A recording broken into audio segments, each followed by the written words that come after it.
Hi, this is Elijah Bascom. This is module 10, and I decided to do question 4. The question states, to further illustrate that some conflict is good, recall a time when a conflict actually made the situation better. We can often relate to this when we consider how a conflict is a personal relationship or a heated discussion with a coworker actually improve things. How is this a good way to understand the benefits and the dynamics of a conflict as it applies to organizations?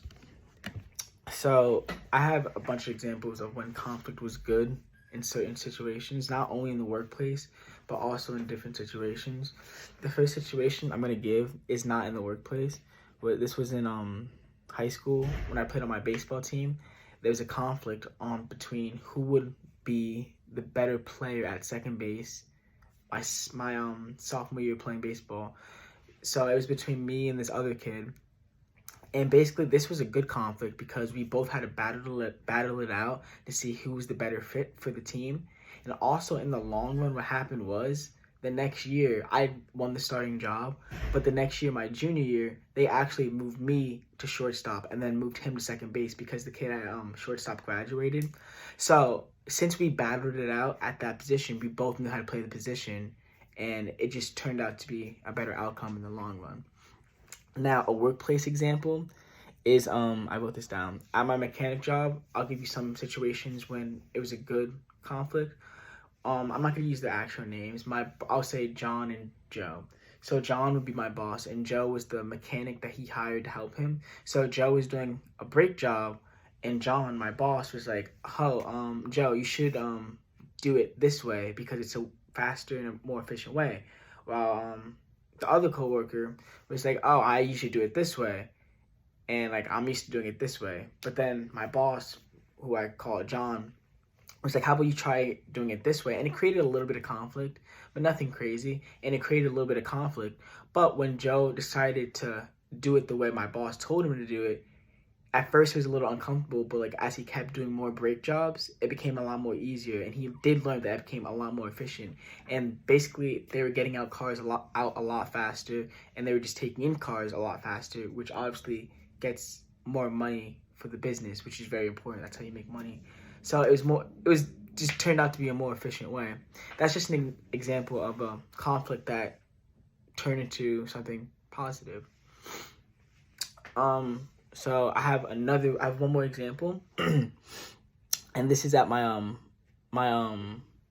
country club job. I was a food prep. I think I talked about this in like other modules and everything.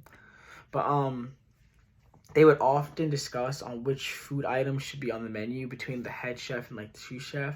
Me, I was just a prep, so they would often be like, "Oh, I want to put my item on the main menu," while the other one was like, "Oh, I want to put my item on the main menu." And what they would basically do is have people around the kitchen taste which one was good, and we would then decide, be like, "Oh, maybe we should put this one in the menu." But instead of throwing out the idea of the other one, we could instead put that in a different kind of season. Like, I'll give you an example. I'll make up names again, say Adam and like Jose.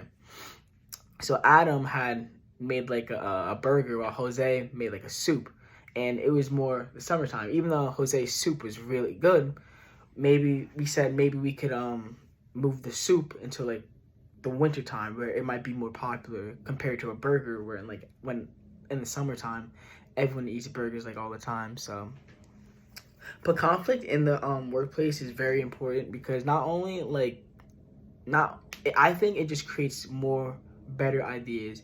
And then hopefully if it's a healthy conflict, there's a difference between a healthy and a bad conflict. A bad conflict is when you're not even trying to improve the company. You're just kind of like bantering at each other and just like trying to pick on each other for like over small stuff.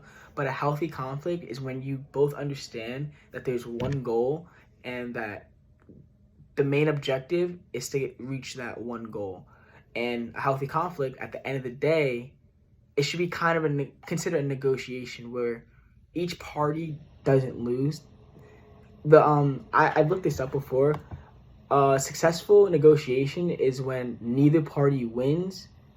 They both lose a little bit, but they still gain a little bit, if you know what I mean. And I think a conflict in the workplace should be the same exact thing. Not not both parties aren't always gonna agree on the same thing, but at the end, it should all have the same goal at the end. So thanks.